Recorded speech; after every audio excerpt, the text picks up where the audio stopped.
Khairpur Shah Latif सठियो police चौकी ते ASI Mohammad Ali महर इंचार्ज मुक़ररु थियण खां पोइ सठियो पुलिस चौकी ऐं आसपास जे इलाक़नि में चोर लोफर मंशियात फ़रोशन ॿिरनि में लिकी विया आहिनि। समाजी अॻवान मुनवर अली कटोहर जूं मीडिया सां ॻाल्हियूं। मुनवर कटोहर वधीक चयो त SSP खैरपुर डॉक्टर समीउल्लाह सुमरो साहिब जा असां निहायती थोराइता आहियूं।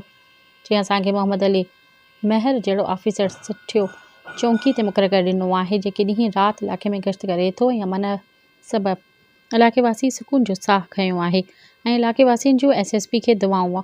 अमन सबबि असांजो छुपायो माल बि महफ़ूज़ आहे। मोहम्मद अली महर खैरपुर शादी शहीद रोड ते चेकिंग कंदे ॿुधायो त असां ॾींहुं हुजे या राति हर वक़्तु मुख़्तलिफ़ चौकनि चौराहनि स्टॉपनि ते चेकिंग जो सिलसिलो जारी आहे।